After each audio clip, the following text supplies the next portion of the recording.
Hello guys, the topic that we will be discussing now is the extensor retinaculum. In the previous lecture हम लोगों ने flexor retinaculum discuss किया था. आज हम लोग extensor retinaculum discuss करेंगे. Now extensor retinaculum, the name itself suggests कि ये extensor compartment में होंगे, right? This is present in the extensor part, extensor retinaculum, and retinaculum मतलब it is a structure which is used or placed there just to retain the structures. So हम फिर से कह सकते हैं ये सेम है फ्लेक्सर रेटिनाकुलम की तरह. It is a modification of deep fascia. ठीक है, डीप फेशिया का एक मॉडिफिकेशन होता है एंड इसका main function again to retain structures.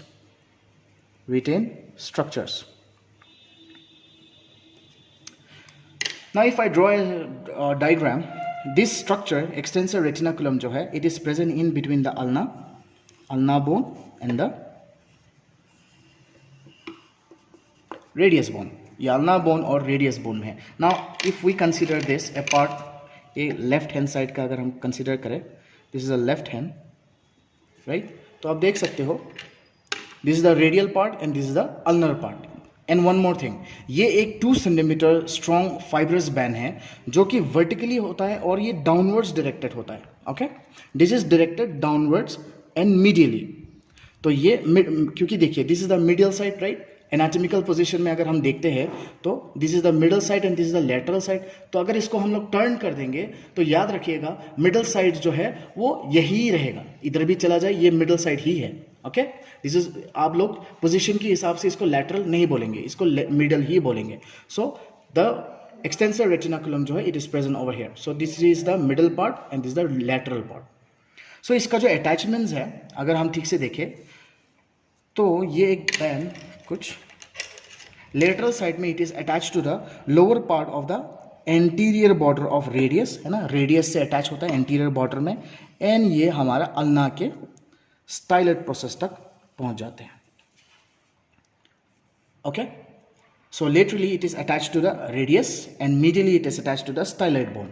अब जब ये अटैचमेंट होके आया है तो अपने इस पूरे कोर्स के टाइम पे ये फ्लेक्सर रेटिनाकुलम क्या कर, आई मीन एक्सटेंसर रेटिनाकुलम क्या करता है, ये नीचे की तरफ सेप्टास भेजते हैं. ओके, ये नीचे की तरफ सेप्टास भेजते हैं और इसको 6 कंपार्टमेंट में कन्वर्ट कर देते हैं. 1 2 3 4 5 and 6. Okay, so it is sending septas. ये एक्सटेंसर रेटिनाकुलम जो है ये सेप्टास नीचे भेजते हैं और इस पूरे एरिया को हमारे एक्सटेंसर कंपार्टमेंट जो रिस्ट वाले एरिया है उसको 6 कंपार्टमेंट्स में कन्वर्ट कर देते हैं. Now I have drawn A diagram for this. Now if you look over here, this is the radius bone and this is the ulna bone. Again ये left hand side का है, extensor retinaculum of the left hand side. Radius के anterior sharp border से attach हुआ है ना. This is the lateral part.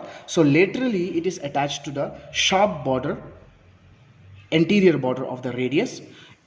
पूरा arc लिया and then medially ये styloid process of the ulna along with triquetral bone and pisiform bone उनके साथ भी जाके attach होता है. तो it is attached to the lower border of radius and the styloid process of the ulna. Okay, styloid process of the ulna.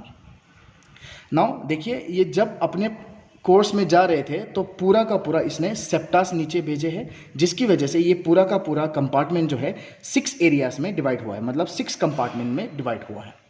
तो आपको यहाँ पे जो सबसे इंपॉर्टेंट स्ट्रक्चर याद रखना है या इंपॉर्टेंट पॉइंट याद रखना है वो है what are the structures passing in this सेप्टास.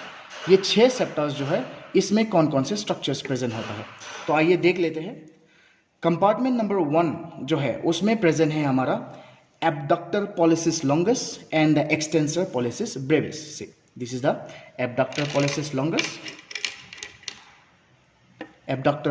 longus, and the extensor pollicis brevis. Okay, first compartment में क्या present है? abductor pollicis longus and the extensor pollicis brevis.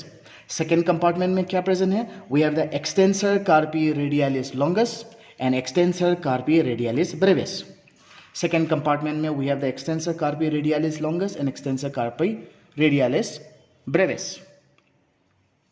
Third compartment में जो प्रेजेंट है, देखिए यहाँ पे हम लोगों ने देख लिया था एक्सटेंसर पॉलिसिस ब्रेविस यहाँ पे आया है. ब्रेविस का मतलब होता है शॉर्ट. तो अगर शॉर्ट है तो इसका मतलब है लॉन्ग भी होगा, तो थर्ड कंपार्टमेंट में we have the extensor pollicis longus, third compartment. Fourth compartment में जो स्ट्रक्चर प्रेजेंट है वो है हमारा एक्सटेंसर डिजिटोरम, राइट। ये डिजिटोरम मसल, ये जो डिजिट्स में जाएंगे एक्सटेंसर मसल है ये। So this is the extensor digitorum muscle. Extensor digitorum के साथ आपको एक और टेंडन दिखाई दे रहा है। सो this is the extensor indices. We have the nerve, the posterior interosseous nerve, and then the artery. This is the anterior interosseous artery. तो ये चार स्ट्रक्चर्स आपको फोर्थ कंपार्टमेंट में दिखाई देता है। Extensor digitorum, the extensor indicis, posterior interosseous nerve and the anterior interosseous artery. ये चार स्ट्रक्चर्स आपको फोर्थ कंपार्टमेंट में दिखाई देगा। फिफ्थ कंपार्टमेंट में we have the extensor digiti minimi and six compartment में we have the extensor carpi ulnaris. Okay, so these are the six structures. These are the structures present in the compartment, the six compartment. Compartment 1, 2, 3, 4, 5 and 6.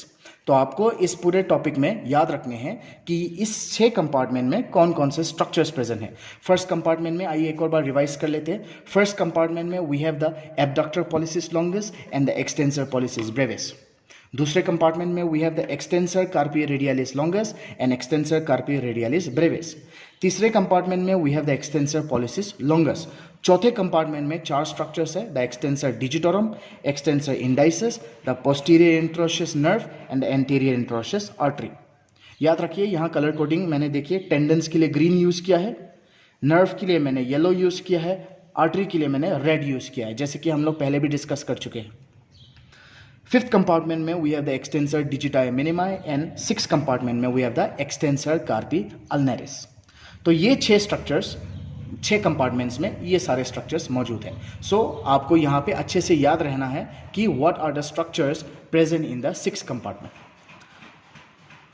Thank you so much.